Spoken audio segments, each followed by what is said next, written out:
Yang ini Naga Puspa. Selamatkan dia. Jangan sampai jatuh ke tangan pendekar berwatak jahat.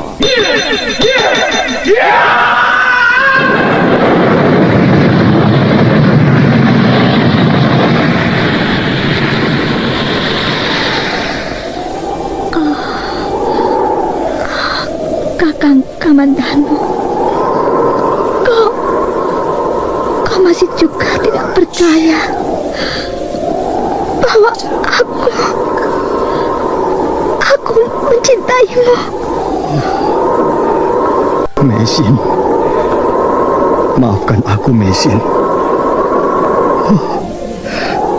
Mesin. Mesin.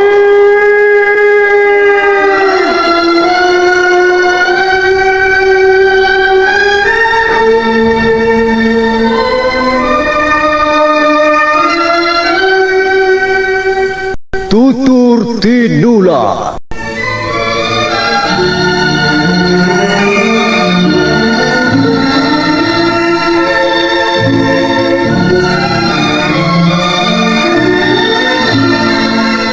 Sebuah sandiwara radio serial, produksi Sanggar Cerita dan Teater Sanggar Prativi. Sebuah kisah dengan latar belakang sejarah runtuhnya Singasari dan berdirinya Kerajaan Majapahit.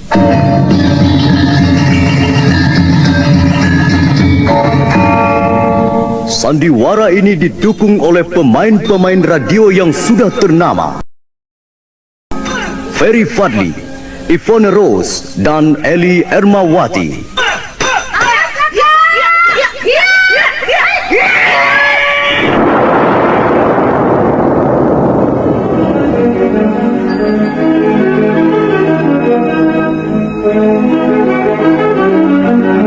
Hiasan musik dan sutradara J. Isprionoka. Kali ini mengetengahkan episode ke-21 dengan judul Pemberontakan Lembu Sora.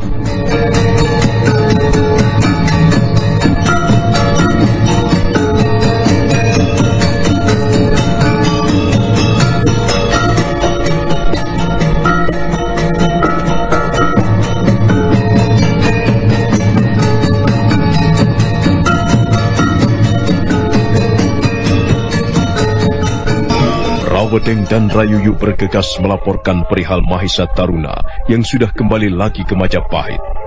Ramapati kemudian mengumpulkan keempat orang anak asuhnya. Dan dia bicara mengenai siasat yang akan dilancarkan untuk menyingkirkan Lembu Sora. Bagus. Bagus kalau Mahesa Taruna sudah kembali ke Majapahit. Apa yang dapat kalian lihat dari tingkah laku anak muda itu? Nampaknya dia bertekad untuk membunuh Lembu Sora, Gusti Ramapati. Benar, Gusti. Dia menggebrak lari kudanya seperti diuber setan, Gusti. Tetapi sepertinya dia tidak langsung menuju ke Majapahit. Sepertinya dia ingin merencanakan segala sesuatunya lebih cermat, Gusti. Baiklah. Biarkan Mahesa Taruna dengan rencananya. Sekarang kita pun akan merencanakan siasat yang paling jitu. Dengarkan baik-baik. Kalian harus terus mengawasi Mahesa Taruna begitu dia memasuki pintu gerbang alun-alun. Kalian tidak boleh lengah dan harus terus mengawasi tingkah laku anak muda itu. Tapi usahakan agar jangan sampai dia tahu. Apakah kira-kira kalian dapat melakukan tugas ini?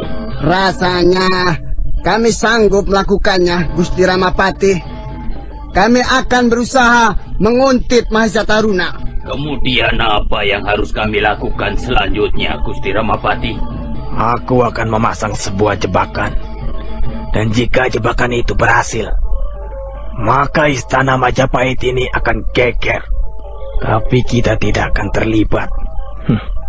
Kalian semua tahu, Lembu Sora mempunyai seorang anak buah yang sangat dipercaya. Dialah Demung Wira. Nah, kalian tunggu sebentar. Aku akan mempersiapkan sebuah surat gelap. Surat gelap ini nanti harus kalian kirimkan secara gelap kepada Demung Wira. Kalian tunggu sebentar. Baik, Gusti Ramapati.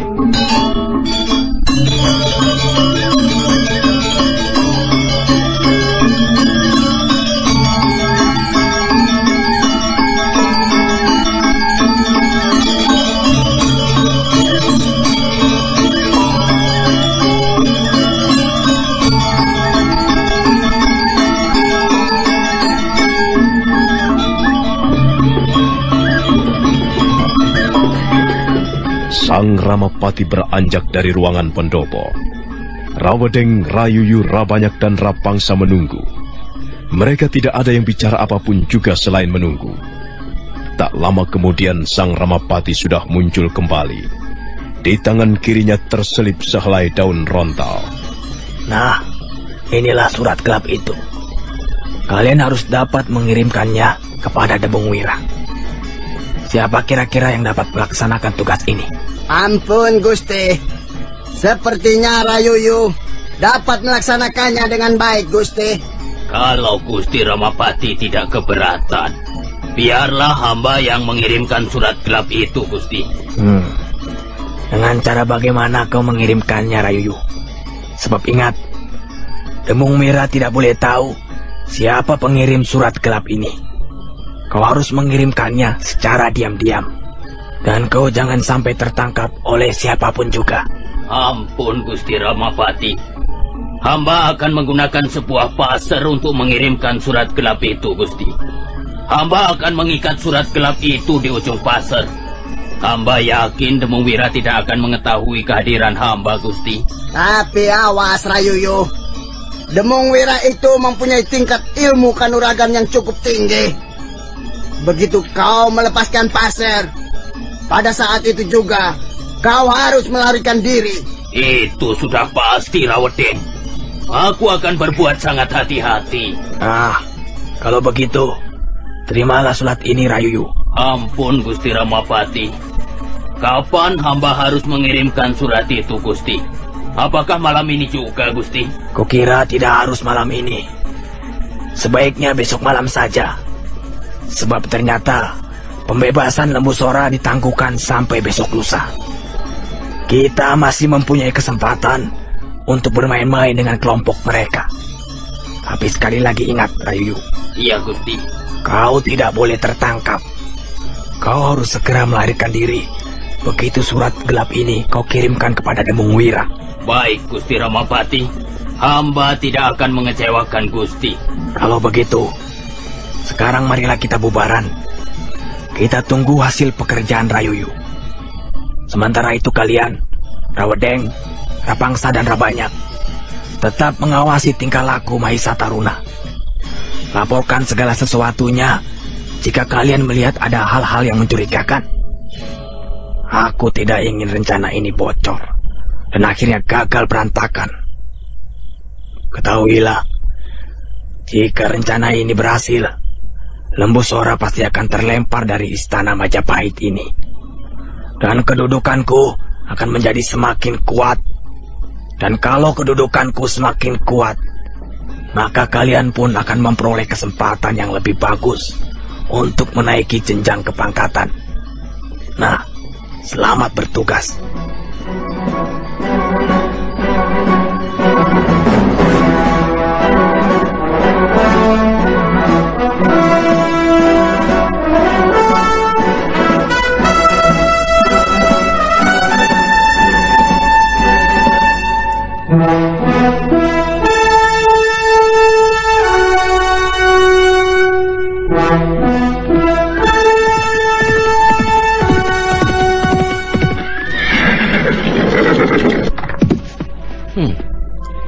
Aku tidak akan kembali ke rumah kediaman Gusti Ramapati. Tapi aku harus bisa memasuki istana Majapahit. Kalau begitu, aku harus menggunakan jalan penyamaran. Aku akan membunuh seorang prajurit Majapahit, dan aku akan menyamar sebagai prajurit Majapahit. Lembu Sora, jangan dulu kau merasa berbesar hati. Pemerintah Majapahit bisa membebaskanmu dari penjara. Gusti Prabu Kertarajasa dapat memberimu pengampunan. Tapi Mahesa Taruna tidak. Mahesa Taruna tidak akan pernah memaafkanmu. Kau sudah berhutang nyawa padaku, dan kau harus membayar dengan nyawamu. Tunggulah, Lembu Sora. Tunggulah sampai besok malam. Pada saat itulah, jika seluruh istana Majapahit sudah diliputi udara malam dan kabut pegunungan, aku akan datang untuk mendusta nyawamu. Tunggu, Lembu Sora. Tunggulah kehadiranku. Malam sudah larut. Kabut pegunungan semakin tebal turun bergulung-gulung, membenamkan kota Raja Majapahit dalam udara dingin. Tapi nampak para prajurit jaga masih terus terjaga. Mereka berdiri di depan pintu gapura atau berjajar di sepanjang benteng. Beberapa orang prajurit nampak bercakap-cakap lirih di depan pintu gapura menuju ke ruangan tahanan. Sementara itu, Lembu Sora masih belum tidur. Dia menerima kehadiran Demung Wira yang sengaja datang untuk menengoknya. Ampun Gusti Lembu Sora. Mengapa Gusti Lembu Sora masih kelihatan murung? Bukankah Gusti sebentar lagi akan dibebaskan dari ruangan tahanan ini?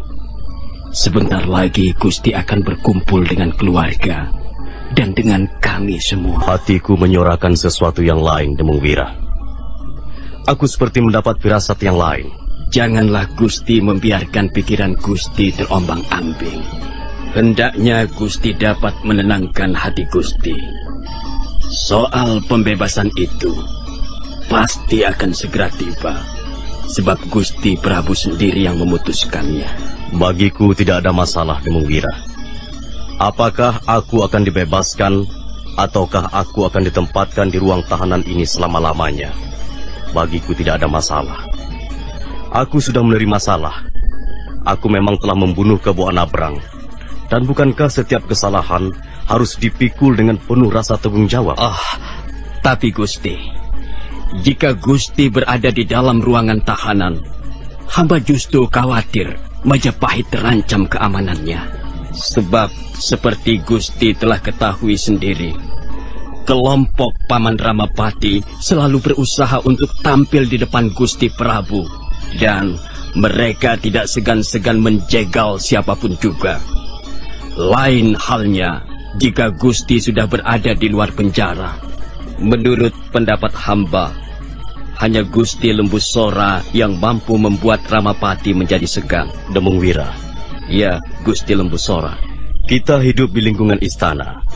Dan istana mempunyai peraturan-peraturannya sendiri. Mempunyai kaidah-kaidahnya sendiri. Kita tidak bisa hidup secara sembarangan. Kita harus tunduk, harus taat, harus patuh pada apa saja yang sudah digariskan. Karena itu, kita harus belajar menyesuaikan diri dengan keadaan. Aku memang gembira mendapat berita bahwa aku akan segera dibebaskan. Tapi aku tidak boleh lupa daratan. Aku tahu pasti, banyak di antara pembesar-pembesar kerajaan yang lain, di antara para penggawa ataupun para pengawak peraja yang lain, yang merasa tidak senang melihat Lembu Sora dibebaskan.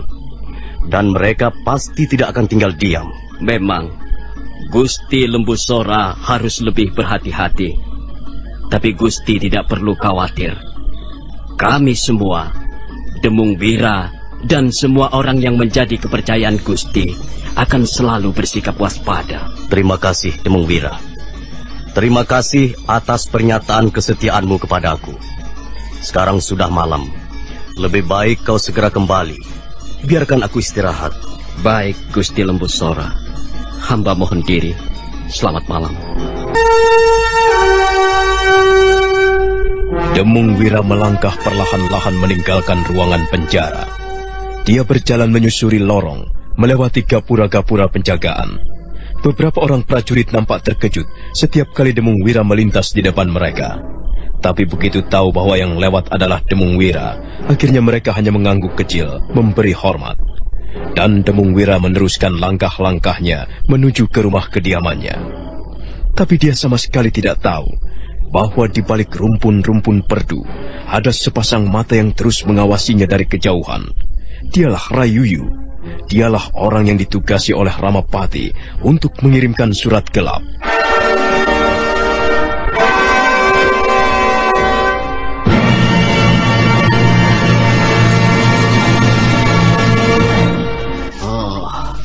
Demung Wira baru saja melewati lorong ini. Aku harus segera melemparkan pasarku. Tetapi aku tidak boleh mengikutinya dari belakang. Aku akan mencegah Demung Wira dari Kapura samping. Mudah-mudahan dia tidak lebih cepat dari langkah-langkahku.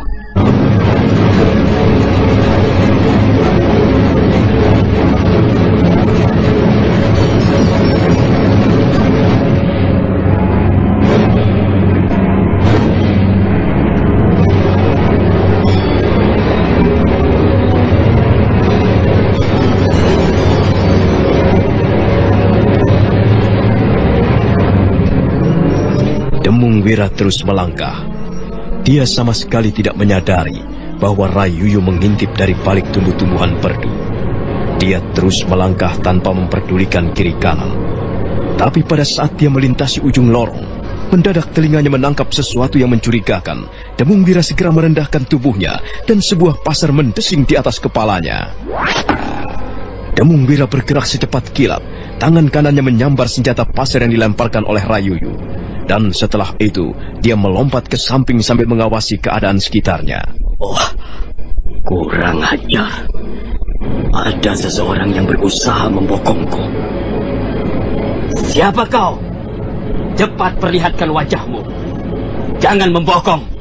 Aku tidak senang seorang pembokong.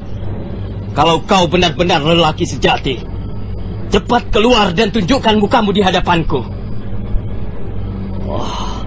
Nampaknya kau mempunyai jiwa seorang pengecut. Kau tidak berani secara terang-terangan berhadapan dengan Demung Wira. Nah, itu bukan salahku. Sekarang aku akan menangkapmu, hai pencuri busuk. Hiat! Hiat!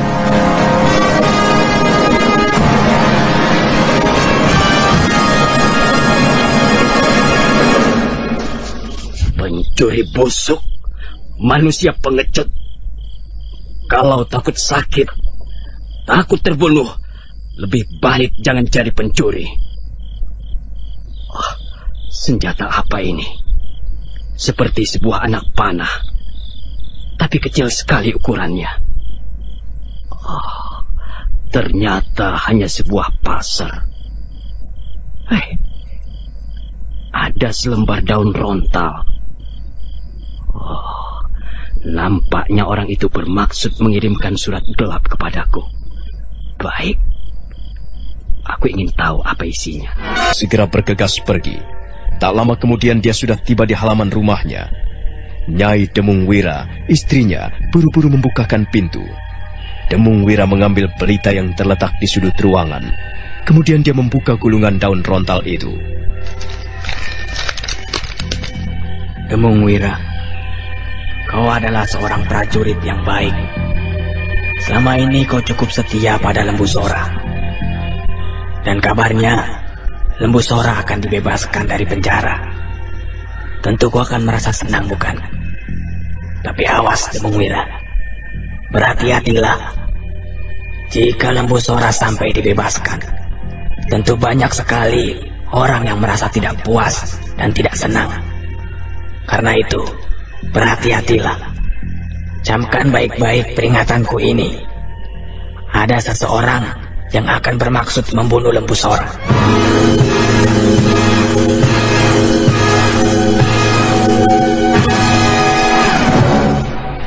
Ada apa, Kakang Demung Wira? Surat apakah itu? Entahlah, Nyai. Tiba-tiba di tengah jalan, ada seseorang melemparkan pasar. Dan ternyata di ujung pasar, dia menyelipkan sebuah surat gelap. Apa isinya, Kakang? Isinya hanyalah berupa sebuah peringatan.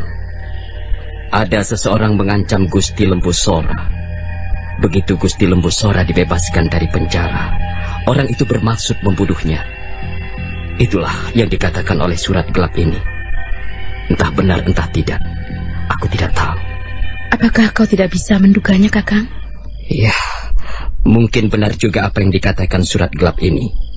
Memang banyak sekali di antara para pembesar kerajaan, di antara para penggawa yang tidak menyukai keputusan Gusti Prabu Kertarajasa. Dan bukan tidak mungkin mereka bermaksud membunuh Gusti Lembu Sora. Ya, mungkin benar apa yang dikatakan surat gelap ini. Aku masih belum yakin, Kakang. Siapa tahu surat itu hanya berupa sebuah fitnah atau sebuah cara untuk membuat keruh seluruh isi istana. Iya, mungkin juga begitu, Nyai. Aku memang tidak tahu persis. Sebaiknya hal ini kau bicarakan dengan Gusti Kamandanu dan Nini Sakawuni. Iya, benar juga. Usulmu cukup bagus, Nyai. Kalau begitu baiklah. Aku akan pergi ke rumah Gusti Kamandanu. Aku pergi sebentar, Nyai. Hati-hati, Kakang Demuwira. Hati-hati di jalan. Tunggu, Kakang. Tunggu sebentar. Nyai Demungwira segera melompat masuk ke ruangan tengah. Tak lama kemudian dia sudah kembali dengan membawa sebuah keris kecil. Keris kecil itu segera diserahkan kepada suaminya. Bawalah senjata pusakamu ini, Kakang. Entahlah mengapa, tiba-tiba aku merasa khawatir. Aku merasa cemas. Aku takut sesuatu menimpa dirimu, Kakang. Kau tidak usah khawatir, Nyai.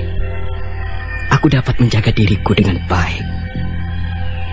Nah, kau juga harus berhati-hati. Tutuplah semua pintu dan jendela rumah kita. Dan jangan pergi kemana-mana sebelum aku pulang nanti.